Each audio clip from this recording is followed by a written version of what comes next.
What up, Amanda? Hello. Hey, Sam. What's up? I'm excited. I'm stoked. Look at us. Education. I know. I'm glad you guys are doing this. Yes. We're glad everyone's here. It's going to be great. We got more coming.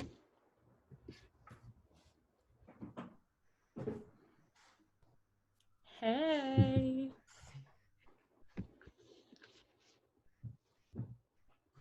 You can't stop. Yay.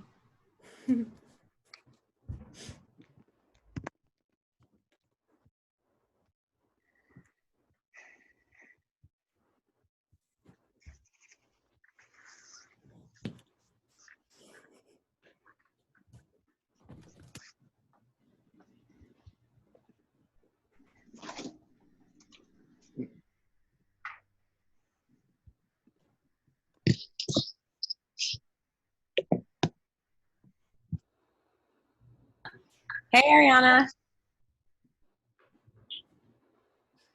Is my mic on? I don't know. I Yeah. normally okay.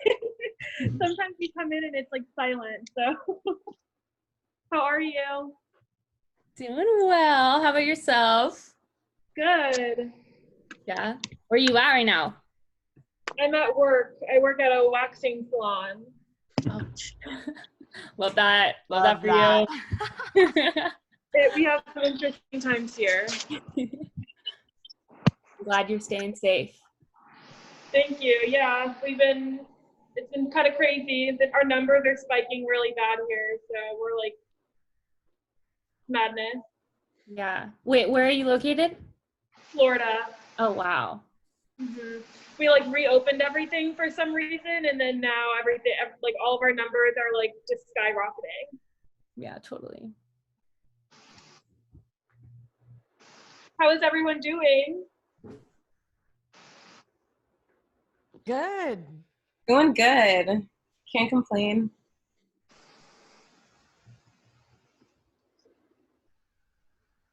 So we'll give it about like one more minute before we start, and then Savi will take it away.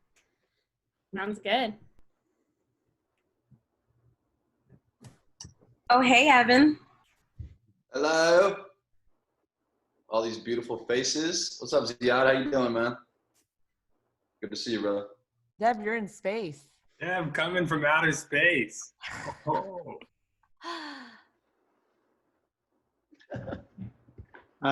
See, I will come from anywhere to be with this team. That was beautiful. I know. Thank you. Spur of the moment. That was beautiful. Thanks for laughing, Tracy. I got you.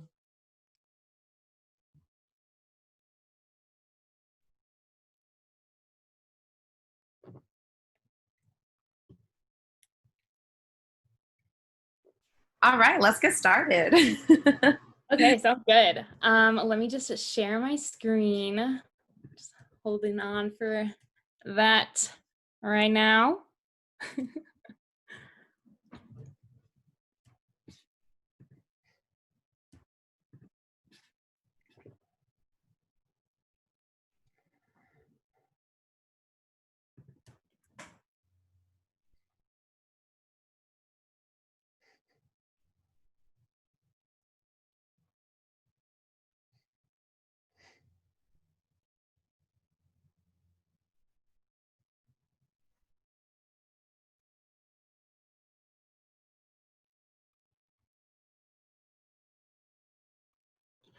A little technical difficulties as expected. That's real life in the virtual world. But what we're going to do to get things started, I'm going to go ahead and present the screen and Savi can talk through it and I will click through it as we go. Sweet. And then once we figure it out, we'll go from there. Sounds good. Cool. Desktop one.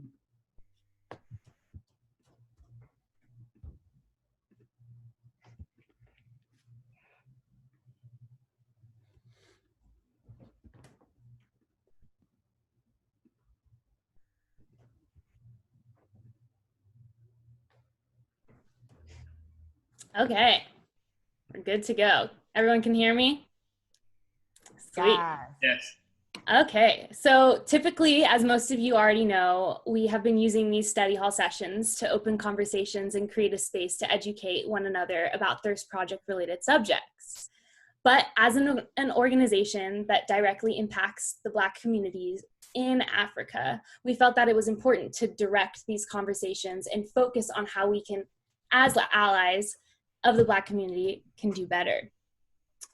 Black people continue to face injustice every single day through discrimination and police brutality. And through these Black Lives Matter study hall segments, our goal is to find new ways on how we can learn how to fight for equality. Our hope is that we can begin to understand our racial biases that we may not even know we have. So we ask that you first listen and take what you learned from today and the rest of the sessions and then go off to lead. Before Shael, Luke, and I begin this first session, I wanted to remind everyone that we have 2 more sessions planned for this segment, which will take place next Tuesday and the following Thursday. I also wanted to give everyone a fair warning that we will be discussing some traumatizing events that have affected Black people and aim to be as sensitive as possible when presenting the subjects at hand. Our first session will be, our other sessions will be a little bit more discussion based, but today we wanted to first kick off the segment with a little history lesson. So that goes to our next slide. So again, this brings me to my next slide to discuss the transatlantic slave trade. Racism towards Black people in America and around the world was first seen in the incorporation of slavery. Although slavery existed before the transatlantic slave trade, this inhumane form of trade plays a significant role in Black history as it expanded slavery across oceans. The transatlantic slave trade, or the triangular slave trade, was a global network of exchange that captured Africans from their homes and transported them to America. In America, African slaves were forced to work in mines, plantations, and many other extreme working environments. So that brings us to the next slide. So what exactly, sparked this transatlantic slave trade? In addition to Europeans believing that they were more worthy of African land, which I'll touch on a little bit later, the main reason as to why Europeans sparked the slave trade was in aims to expand. One slide, okay, cool. In order to expand, Europeans needed a workforce that they were not fit for. Europeans were unsuited for harsh climates and easily suffered from diseases, so they turned to Africans. Africans were tough, experienced in agriculture, capable of handling extreme climates, resistant to tropical diseases, and ultimately hard workers. That's my next slide. So how did the transatlantic slave trade function? Once Europe knew what they wanted, they formed the triangular slave trade. It is called the transatlantic or triangular slave trade because the trade occurred in a triangular form starting in Europe and traveling all the way to America. In Europe, manufactured goods such as cloth, tobacco, guns, beads, and metal goods were sent to Africa in exchange for slaves. The second phase of this trade took place in Africa. There, slaves were sent from Africa to America. Then, the third phase took place in America when plantation crops such as tobacco, cotton, sugar, and rum were sent from America to Europe to continue this ongoing cycle. Next slide. So now that we know what the slave trade was and how it functioned, we want to know the effects. The Atlantic part of the transatlantic name came from the water Africans were traded across to reach America. This stage of the triangular trade was also known as the Middle Passage. Slaves were being shipped across the Atlantic in extremely cruel conditions. Over 800 plus Africans would be packed onto ships that were only suited to fit 350 people in a formation like the image you see on the slide. They were each given about 4 feet of space, which is certainly smaller than the size of an average human, and secured by chains to one another by their wrists and ankles. The journey from Africa to different countries took around 1 to 3 months, depending on weather conditions.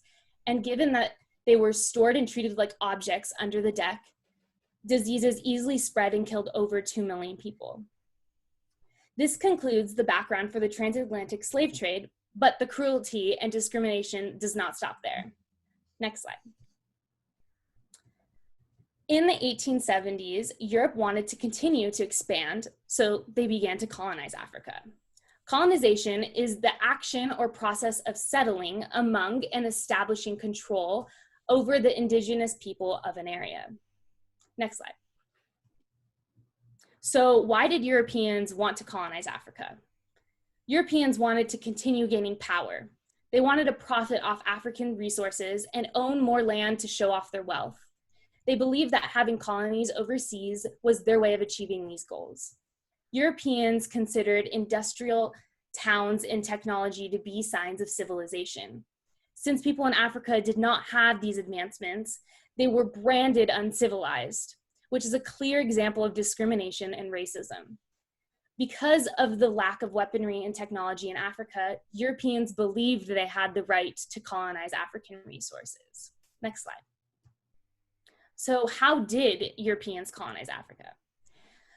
Because Europeans were recognizing the power of taking over African land and competing for it, the Berlin Conference was scheduled in 1884. So Belgium, Britain, France, Germany, Italy, Portugal, and Spain could decide and peacefully split Africa into colonies between themselves. As you can notice, Africa was not invited to this conference, allowing no say for what their future entailed. Next slide. So this now brings me to my final slide to discuss the lasting effects of Europe's colonization. Due to the many wars of conquest and demands Europeans imposed on African lives, millions were killed. After the colonization of Africa, African people worked extremely hard for extremely low wages. And finally, because African land was divided into new colonies, some were forced to live within the same colonies as their rival tribes, which increased violence. And if anyone would like to add to these topics or has any questions, we have a few minutes before we move on, but that concludes my segment.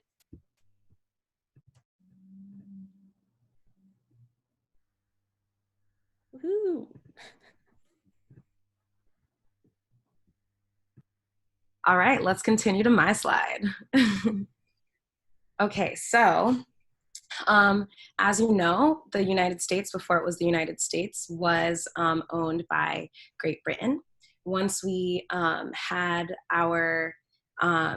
once we won independence and we had our Civil War deciding on whether or not to free man or not, we finally settled in 1863. On the Emancipation Proclamation that Abraham Lincoln gave, but it actually took some time before slaves were actually considered equal. So before we were in a time like this where we could go to school together, we could even be on Zoom calls together, there was segregation. Next slide, please. So what is racial segregation? It's the systemic separation of people into racial or other ethnic groups in daily life. Segregation involves even spatial separation of the races. So, mandatory use of different institutions, such as schools, hospitals, bathrooms, anything that you can think of, it was separate. Next slide, please. So yeah, separate schools. And then we have some examples of some of the signs that people would see to know where they were allowed to go. So next slide, please. This is an example. Black codes were established. So it wasn't until, so even after 1863, Black codes were established, and all that meant were that there were rules or laws that Blacks had to follow, even though they were technically free. So for example, they couldn't enter spaces that white people could go into. And it wasn't just Black people, it was also apparently dogs, as you can see, and Mexicans, anybody that was colored. Next slide, please. Some states required separate textbooks. black and white textbooks for black and white students, and New Orleans even mandated segregation of prostitutes according to race. As you can see, some of these signs, the one on the right, we won't go to school with Negroes. It wasn't just a simple, ironically, the government was actually trying to give more rights to Blacks at that time, but they received a lot of resistance, especially from Southern states. As you can see in these photos. Next slide, please. This is just another example of segregation and the signs that you'd see. So now something like this that is so overt, so blatant and in your face, probably wouldn't be seen as much, but we'll talk a little bit more on how we go from something as like blaring and discriminatory as a sign like this to more systemic racism. Next slide, please. Okay, so it actually took 2 years. I don't know if you guys have been hearing a lot about Juneteenth, but it actually took 2 years after the Emancipation Proclamation for slaves to actually win or gain freedom. So not all of the slaves, a lot of the northern former slaves were free after the Emancipation Proclamation. However, many southern states, and especially Texas, did not free their slaves. And it wasn't until 2 years after, in 1865, on June 19th, that everybody who was enslaved was considered free. So what did that look like prior? A lot of slaves still had to fight for their masters. They still had to abide by the slave laws that they had, despite Lincoln releasing the Emancipation Proclamation. So next slide, please. Also, fun fact, Juneteenth is tomorrow. So a lot of people really believe that we should be celebrating it as a celebration of freedom, because it really wasn't the 4th of July. It wasn't, it really took a couple years, despite what history books say, to actually give freedom to everybody in the US. So there was a lot of opposition to this, as you know, when people are used to the status quo, especially if it involves money, especially if it involves, you know, your home and your way of life. There's extreme opposition, and the KKK was probably the most ruthless organization that was set in place specifically to make sure that Blacks did not have equal rights as whites. And the way that they would do this is not only through policy. Many of the top KKK leaders were in the government, held really high positions, but also through intimidation and violence and fear. So this is a picture of the KKK. Here, it started in Tennessee, again in 1865. So a lot of stuff happened in opposition to slaves gaining freedom. Next slide, please. All right, so how do we fast forward to 100 years? Obviously, there's so much more that I could say in between when Blacks gained freedom and the Civil Rights Movement, which was literally like almost 100 years exactly after. But moving on, Jim Crow laws, which were still which were the Black codes officially, lasted for quite some time, and there came a point where Blacks were really discouraged and really wanted to fight for equal freedoms. Even though man could vote, there were codes that were people would have to memorize the dictionary, and there are all of these really difficult, I guess, tests in order to just get your right to vote, even though you technically had it.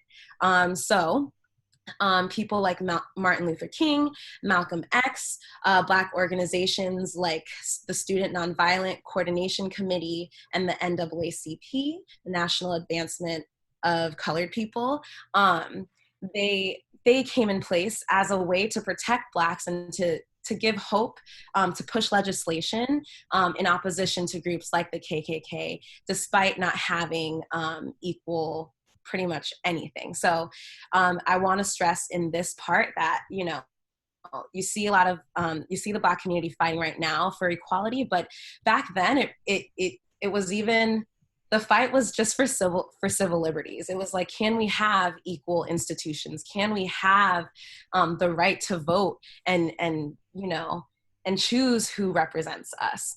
So that's really what the fight was for at that time. Next slide. Oh wait, actually this might be, go back to that slide, please, Luke. So let's see. So yeah, there's so many examples of things that happened at this time, but two very important acts that I want you guys to remember, or highlight rather, is the Civil Rights Act of 1964, which President JFK actually initiated, but then got assassinated before it was before it was out. This helped Blacks be able to vote. It was a law that guaranteed equal employment for all, and it limited the use of voter literacy tests and allowed federal authorities to ensure public facilities were integrated. You know, so if you can't read, or if you, for example, if you were a slave, or if your grandfather was a slave, or if you weren't afforded equal education, you may not be able to read as well as your white counterparts, but that would mean that you wouldn't be able to vote. So this law allowed for people to actually be able to vote because they were still human, because they still deserved to have a say in the government. And then second was the Fair Housing Act, which became a law on April 11th in 1968, just days after Martin Luther King's assassination. A few years before that, Malcolm X got assassinated. So even though these were big successes, there was a lot of death and a lot of suffering and a lot of violence that occurred despite peaceful protests like you see in this walk on Selma. But the big difference between the civil rights movement and the restoration periods before that is that there was the invention of the television. So because of that, we were able to see, or the US and the rest of the world were able to see some of the very violent acts that were forced upon Black people at this time. So that was a really big turning point, because obviously you can talk about things as much as you want, but until you see it, until you can actually like empathize with people, that's really when things start moving and change can, or people feel ignited to create change. So that was a big difference in the civil rights movement. And that's also, even though it really was a big success, a lot of people were led to believe that this was the end of slavery, but I want to reiterate that this was just fighting for civil rights, not all equal rights, which is still a fight that we're currently fighting for today. Give me 1 second. Let me talk to my brother. Can you find my charger? It's in the room. My little brother is sitting in on this. Okay, so moving on, Luke, please, is redlining. So I have this, I put this video that actually Devin mentioned at our staff meeting and Savi sent to me via Instagram, and it's a great way to explain what happened moving forward after these laws were passed, because though people weren't as as open about their racism moving forward, it still was very much prevalent. And honestly, I would say it would hurt even more, because there are ways racism was implemented in ways that you wouldn't even know. And then even Black people were part of it without even realizing as well. So Luke, if you want to go ahead and click that video, hopefully you guys can hear it. Let us know if you can. In a poor neighborhood. He has a friend named Kevin who lives in a wealthy neighborhood. All of Jamal's neighbors are African American, and all of Kevin's neighbors are white. Because Jamal's school district is mostly funded by property taxes, his school is not very well funded. His classrooms are overcrowded, his teachers are underpaid, and he doesn't have access to high-quality tutors or extracurricular activities. Kevin's school district is also funded by property taxes, so his school is very well funded. His classrooms are never crowded, his teachers are very well paid, and he has access to high-quality tutors and lots of extracurricular activities. Kevin and Jamal live only a few streets away from each other. So how come they're growing up in such different worlds with such different opportunities for success? The answer has to do with America's history of systemic racism. To understand it better, let's look at what life was like for Kevin and Jamal's grandparents. Decades after the Civil War, many government agencies started to draw maps dividing cities into sections that were either desirable or undesirable for investment. This practice was called redlining, and it usually blocked off entire Black neighborhoods from access to private and public investment.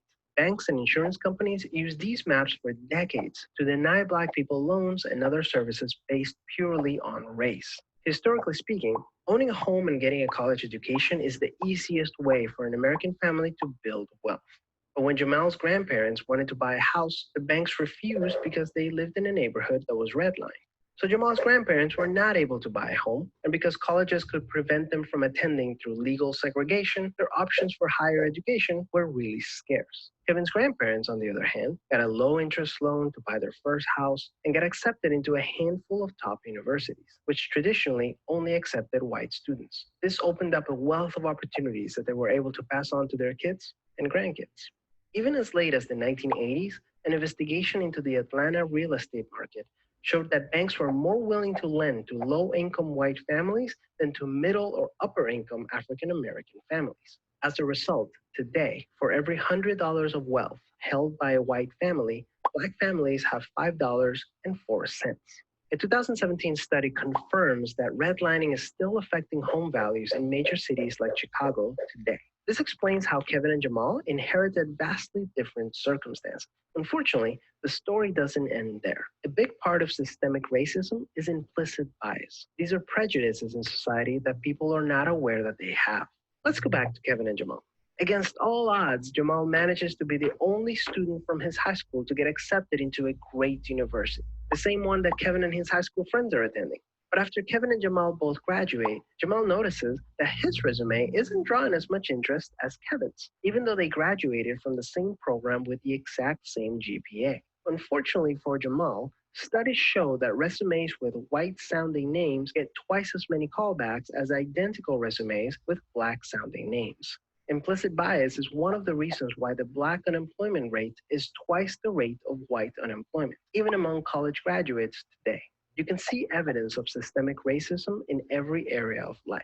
The disparities in family wealth, incarceration rates, political representation, and education are all examples of systemic racism. Unfortunately, the biggest challenge with systemic racism is that there's no single person or entity responsible for it, which makes it very hard to solve. So what can you do? The first thing you can do is work towards becoming more aware of your own implicit biases. What are some prejudices that you might hold that you're not aware of? Second, let's acknowledge that the consequences of slavery and Jim Crow laws are still affecting access to opportunity today. As a result, we should support systemic changes that create more equal opportunities for everyone. Increasing public school funding and making it independent from property taxes would be a great start so that poor and wealthy districts can receive equal access to resources. Systemic problems require systemic solutions. Luckily, we're all part of the system, which means that we all have a role to play in making it better. Peace.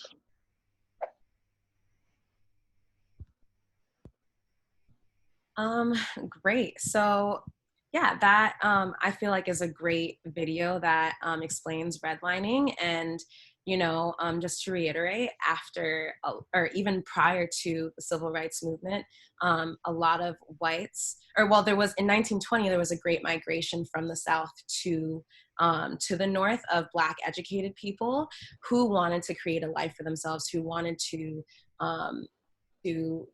I guess, use their freedom to, and because of that, many whites left out of out of urban areas and went to the suburbs, which is why you can even still now see a big difference between the suburbs and city areas, or urban areas, as people like to call them. And yeah, as the video mentioned, even though it happened in 1965, which may seem really far away for a lot of us, because almost all of us, especially Devin, is under, you know, like 30 years old. But I know that but I really do want to say that it hasn't even been 100 years since the civil rights movement happened. And if you do study any type of history, you know that change does take some time, especially systemic change. It does take some, especially creating systemic change, it takes a lot of time. Because it's like so hard to see. So we'll move on to the next slide. The next conversation is talking about mass incarceration, which is another I guess, big topic. It's another way that racism and slavery was implemented. There's this movie or documentary rather on Netflix called 13th, and it's in reference to the 13th Amendment, which states, that everybody is free, everybody is free. However, if you are, in jail, if you are property of the state, you're exactly that. You're property of the state. So you can work for basically no money. I cried my eyes out too, Ariana. You can work for no money. You can, there's just so many things. And I remember even in college when I was studying a lot of incarceration, I was finding out that, companies like Johnson & Johnson and other big companies would use a lot of inmates to test their products on, instead of animals, or instead of, not that you should use animals either. I'm vegan. Hey. But it's really kind of shocking that like all of this was happening, even in the 1980s, which again isn't even that far. It's only like 30 or 40 years from now, from now. So let's watch this video.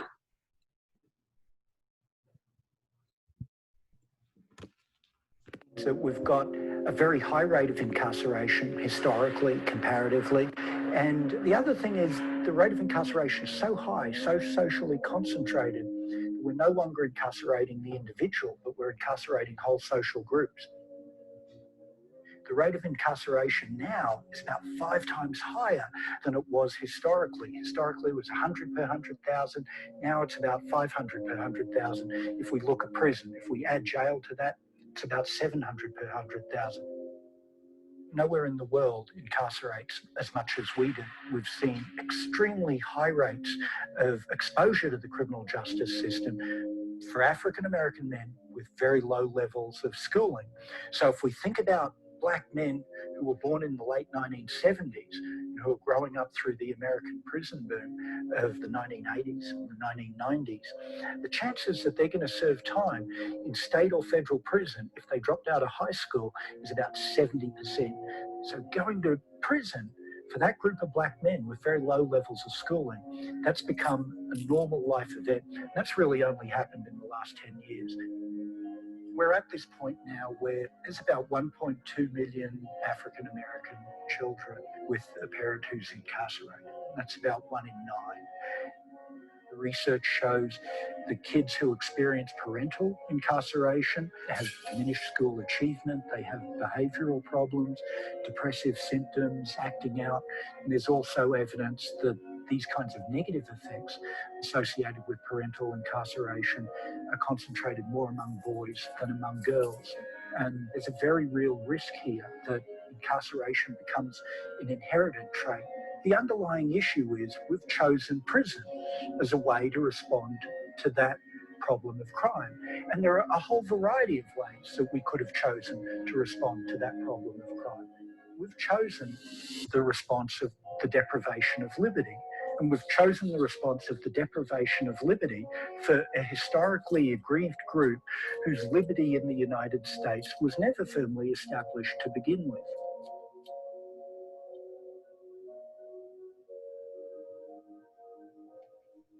Okay, that one had really depressing music, but was still very important. And yeah, I mean, I think, it really is important to understand that a lot of stereotypes or these implicit biases that we have do come from something. And I guess in what we're talking about right now with Black Americans, you've probably heard that Black dads are absent or that Black women are on welfare, but understanding why these things happen or why these trends happen is really important. And mass incarceration was a very intentional way of making sure that happened, making sure that families were split up. And obviously, even just divorce rates, if you come from a divorced family, how much that can impact you as a human. So imagine, seeing not only your father, but your uncle and your brother, and then maybe even you get arrested and put into a prison system. And then let's say you get out, or let's say you didn't even have the proper education to know to to use condoms or to, you know, protect yourself, you may have a kid who doesn't have a father around. And then once you're out of jail, you can't support that kid because you can't get a job with a criminal record. So it's just a spiral after spiral. So it's not as simple as just saying like, this is the one reason, although slavery is really the one reason. It's not as simple as saying this, it's just one reason. It's so intricate. And because of that, it is going to take some really intentional thought and effort to get rid of those intricacies that is this like racial inequality in America. And that is my end of the slide. Perfect. Does anyone have, yeah, I was just say, go ahead. If you look at the table that I found from the U.S. Department of Justice, you can see the three states with the highest Black/white differential. The three highest, basically this is the white versus Black people in jail right now in the three highest states. And I'm actually currently in one of them right now in Connecticut at home. And it's kind of crazy to just like see the numbers. But just to give you some perspective, Black people only make up about 13% of the US. And clearly it's the ratio is way skewed. So, and I think a lot of times the argument is, oh, well, they commit more crimes. No, actually, white collar crimes on Wall Street happen way more frequently. Embezzlement happens way more frequently, but the consequences for a white collar crime versus a street crime, which is, okay, embezzlement of $1 million versus stealing a TV, are very different. And even right now in California, which is where this project is located and where I actually live when I'm not visiting home, you'll see stuff like the 3 strikes, 4 times more white people in America than people of color, yeah. And you'll see that even like the 3 strikes laws or laws that are involving drugs, people are still in jail for things that other people are making billions and billions of dollars off of, like the marijuana industry, which is legal in California. So you see this with a couple different industries, but specifically in that. So yeah, just wanted to share that. All right, take it away, Luke. Absolutely. No, that's actually a perfect segue because as you've seen through a lot of these sessions, one thing has definitely led to another, systemically creating more problems as we advance into the future. And so from mass incarceration, we're going to talk about police brutality, and we could have spent this whole session talking about different cases of police brutality. But what I wanted to do was start solely at 1990 and just take a few 15 significant cases. And so what I'm going to do is kind of take you through all of these different cases, and all of the artwork you're going to see is from an artist named Colm Delhomme, aka Kid Super, who has been working on a number of different projects to help support Black Lives Matter and a number of different things. And so I'm just going to, I hope you know about all of these people, but if you don't, please learn a little bit about their story and the police brutality experienced by Black Americans here in the United States just since 1990 in the last 30 years. And so we'll start with Rodney King. In 1991, Rodney was beaten with batons and kicked by 4 LAPD officers. That's Los Angeles Police Department, for those of you who don't know. Those officers were charged with assault with a deadly weapon and found not guilty, which prompted the LA riots of 1992. Those 4 officers were then tried again in federal court, and 2 of the officers were found guilty of violating King's civil rights. Then in 1999, Amadou Diallo, a 23-year-old Guinean immigrant to New York City, just steps from his front door, was murdered by 4 plainclothes police officers, claiming he matched the description of a rapist and mistaking his wallet for a weapon. 41 bullets were fired by these officers, and Amadou was shot 19 times. All of these officers were acquitted, and they had the wrong guy. In 2013, Kendra James, 21 years old and the mother of 2, in a regular traffic stop. A police officer attempted to forcibly remove Kendra James from the vehicle and claims to have attempted hair pulling, pepper spray, and a taser prior to shooting Kendra in the face. There was no pepper spray residue found, and the gunshot was fired from 4 feet away. Moving into 2005, you've got James Brissett, who was killed alongside his brother, Ronald Medicine. James was a 17-year-old dealing with the tragic events of Hurricane Katrina, and his brother was a 40-year-old man with developmental disabilities. Police were called to the scene of their area after reports of shot fired, and his autopsy was shown to be shot 7 times in the back. No weapons were recovered at the scene, and it is said that an officer stomped on Ronald's back before he died. It turns out that these shots were fired by victims of Hurricane Katrina trapped and hoping to attract attention for safety in their location. Oscar Grant, a relatively famous man now. On New Year's Day morning in 2009 in Oakland, California at the Fruitvale station of the BART, police were alerted of fights on the train platform. Oscar Grant, 22 years old at the time, was detained while police began their investigation of the fight. While laying face down on the ground, a second officer shot Grant in the back. There was no reason for this escalation. And in 2012, Rika Boyd. Rika was a 22-year-old partying with her friends in the park in the west side of Chicago. An off-duty officer approached the group due to a noise complaint.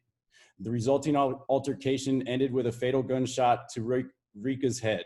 The police officers claimed she was pulling out a gun, and it turned out that that suspected gun was just a cell phone. 2014, Eric Garner, a father of 6, had repeated altercations with NYPD officers in his neighborhood for the suspicion of illegally selling single cigarettes. He was brought to the ground in the form of a chokehold by multiple officers, repeatedly telling the officers, "I can't breathe," until his last breath. 2014, in an area that I live, Beaver Creek, Ohio, John Crawford III was shopping at a Walmart and picked up a pellet BB gun in the sporting goods section of the store. He was on his cell phone as well while he continued to shop, and police were called to the scene with reports of an armed black man. Video surveillance shows John Crawford was shot without warning, and no files were charged against the officers. 2014, Michael Brown, another famous case. Michael Brown was only 18 years old and has one of the most studied vocalized cases of law enforcement violence. From Ferguson, Missouri, an officer approached and pursued Brown, who was suspected of taking a pack of Swishers from a local supermarket. Within 90 seconds, 1.5 minutes from the time Wilson arrived on the scene, or Officer Wilson arrived on the scene, Michael Brown had been shot 6 times. After a long investigation, St. Louis County decided not to indict the officer involved. 2014 still, Tamir Rice, only 12 years old at the time, was carrying a replica toy gun in the park. A citizen called, reported telling this dispatch that the gun was probably fake and the suspect is probably a juvenile, which was not relayed to the officers that arrived on the scene. The boy was told to show his hands, and after not doing so, a shot was fired to his torso, and he died the very next day. It was later discovered that Timothy Lehman, the police officer who shot Tamir, was deemed unfit to serve as a policeman after being emotionally unstable and unfit for duty. The Cleveland police had never reviewed his personnel file. Freddie Gray, 2015. A 25-year-old man from Baltimore was arrested and subsequently charged with possession of a knife. Testimonies from eyewitnesses say that the officers were folding Freddie, bending his legs back, and beating him with a baton prior to placing him in the back of a police van. When placed in the back of the police van, Freddie was not belted in, and according to the police report, experienced coma-like symptoms prior to arriving at the police department. A medical expert says Freddie's death was caused by trauma to his neck and spine, similar to one that would see in a major diving accident, and all charges against these officers involved were dropped. In 2015, again, Sandra Bland was a 28-year-old college graduate, volunteer worker, and social activist in Texas. She was stopped by an officer with a lengthy history of pretextual traffic stops, similar to a stop and frisk tactic, and assumed a random search. Sandra declined to leave her vehicle when asked because there was no reason to do so. She was threatened with a taser, that she would be lit up if she did not comply, and another bystander filmed the event. She eventually complied and was arrested for assaulting a police officer. 3 days went by in jail. Her family could not post bail, and she was found dead in her cell. The coroner deemed it a suicide. In 2016, Philando Castile. 32 years old and in the car with his partner and daughter. Excuse me. Goodness gracious, guys. Whew. All right. Was stopped for a broken taillight. The officer who pulled him over approached the vehicle and asked for a license and registration.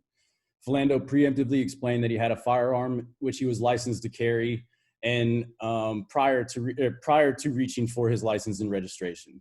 The response of the officer and subsequent dialogue went as follows. Officer, do not reach for the gun then.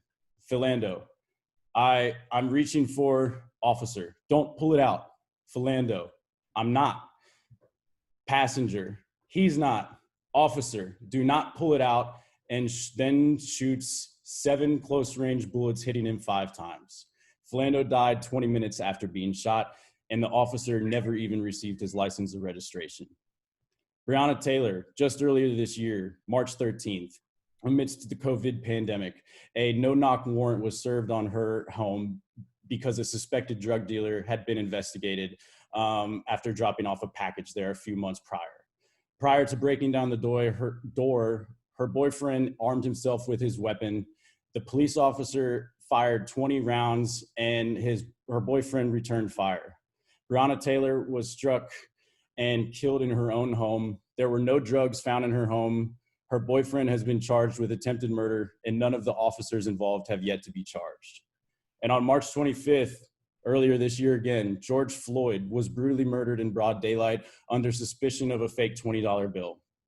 4 officers kneeled on his neck and back for 8 minutes and 40 seconds while he pleaded that he could not breathe, begged for air, and cried for his mother. In reaction to these heinous scenes videotaped by bystanders amidst a global health pandemic, the people of the United States and many countries worldwide arose in protests against the continuous, systematic, and brutal misuse of force by police officers and the unjust targeting of these forces toward Black people, and in particular, Black men. It seems that only after immense public pressures and scrutiny were the officers charged with the murder of George Floyd. George Floyd's death has removed an incredible scab that has crusted over American society since its inception. And now this country, like many of its Black citizens, is laying face down and bleeding. Just last week, after this artwork had been created, Rayshard Brooks in Atlanta was killed. Police said Brooks fell asleep in the Wendy's drive-thru on Friday night and had failed a sobriety test. When police tried to take him into custody, Brooks resisted and stole a taser from the officer. As Brooks ran away, the officers shot him in the back and he died. All of these and more are constant reminders of the injustices of systemic racism and criminal dynamics within law enforcement and justice systems that are intended to serve and protect the American public. As you've seen with everything else we've discussed, all of these prior rules and regulations have bled into our society today, and this is the problem we're dealing with. And so that is essentially why we say Black Lives Matter here at Thirst Project. And I know that was heavy. I'm emotional. I apologize if anyone else is emotional. What we're gonna do now is talk about what we can do, because in this situation, when you look at how Blacks are disproportionately affected by police brutality, resulting in nearly 3 times the death, while Shael said nearly only just 1/10 of our population. That's just since 2015 alone. And so what we need to do is be patient and be passionate in attacking all of these problems. And so that's what we're going to share with you guys now as we end this kind of session. And so we've got some homework for you guys, and I'm going to take some time and we can discuss these or go back and forth. But we've got some homework for you guys. We'd love for you to do all 3 of these sections, but anything you're comfortable with, we would strongly suggest. And so the first of which is to protest. Hit the streets safely, of course, social distance, of course, make sure you're hydrated. We're big fans of that here at the Thirst Project, with a group of friends to let the world know how you feel about what's going on in the world. Protesters have literally been making a real impact in Minneapolis, Los Angeles, and NYC, just to name a few. Even just 2 weeks ago, after doing a sit-in in front of Mayor Garcetti's house here in Los Angeles, the LAPD's budget was reduced by $150 million. in New York City, Governor Cuomo, or Mayor Cuomo, is really interested in allowing the citizens to reform what is the NYPD, as well as making very significant budget cuts. Protests do work, and we just encourage you to be safe in doing so. The second of which, it's the most difficult one, but we believe it's also the most important.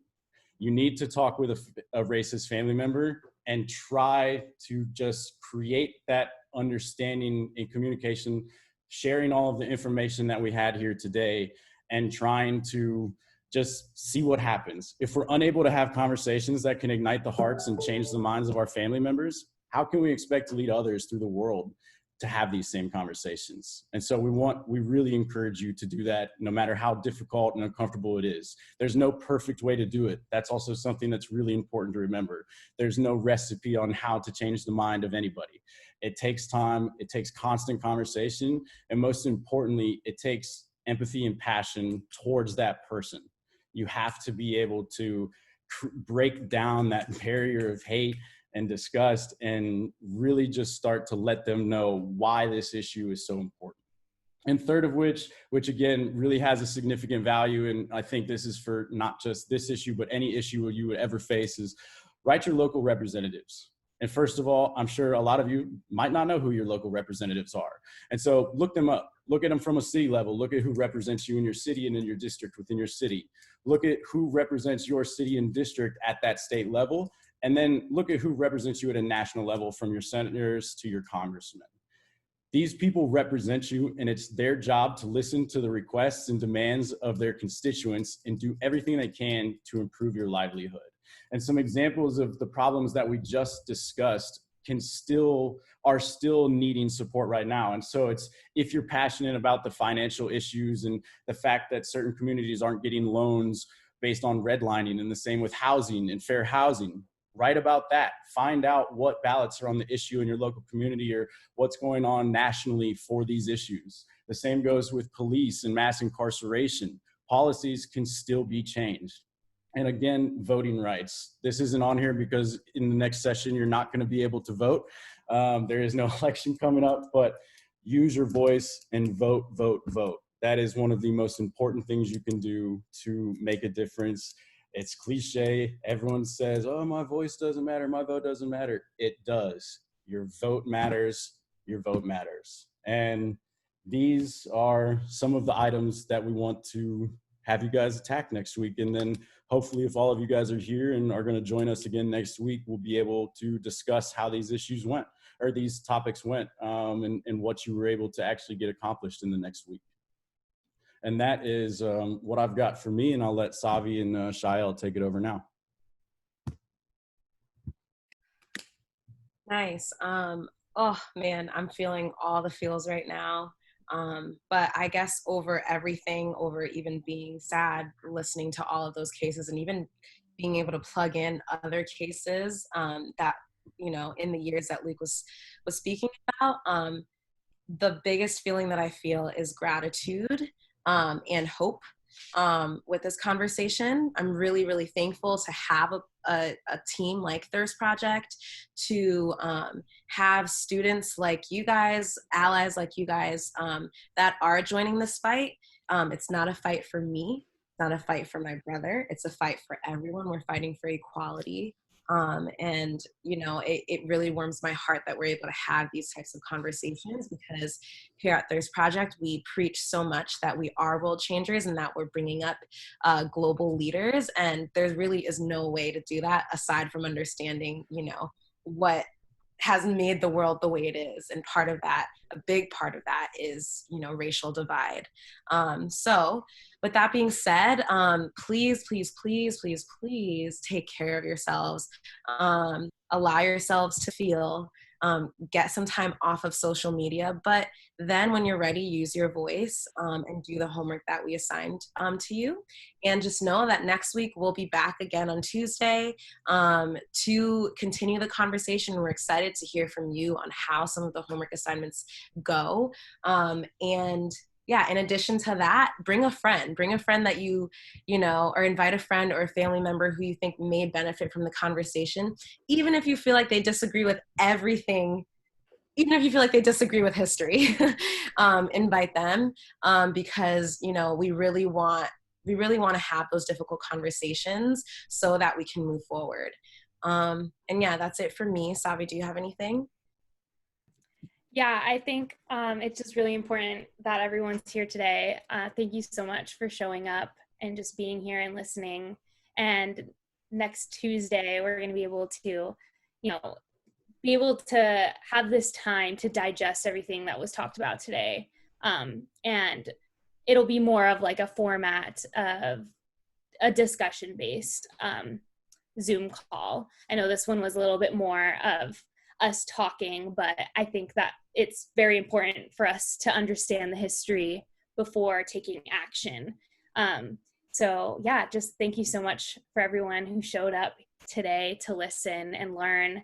And yeah, thank you so much. Yay, guys. And last thing, as we mentioned in the beginning, Juneteenth is tomorrow. You know, I really want you to think of it as a 4th of July in many senses. So be excited, be around family, be around, you know, Black businesses. There definitely will be plenty of events going on. If you don't know any, just look up the hashtag on Instagram or Facebook and you'll find it. But it really is a celebration of freedom. So remember that first and foremost. And, you know, as we're fighting, as we're, you know, dedicated to creating equality for everybody, we still have to celebrate our differences too. And that's what makes this world beautiful.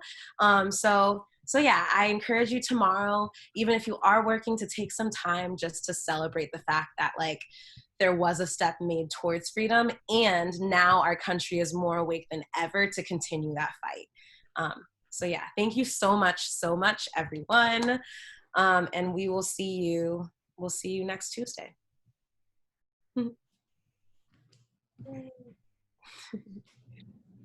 Cool. Sayonara, gang. We're going to end this thing. Bye. Bye.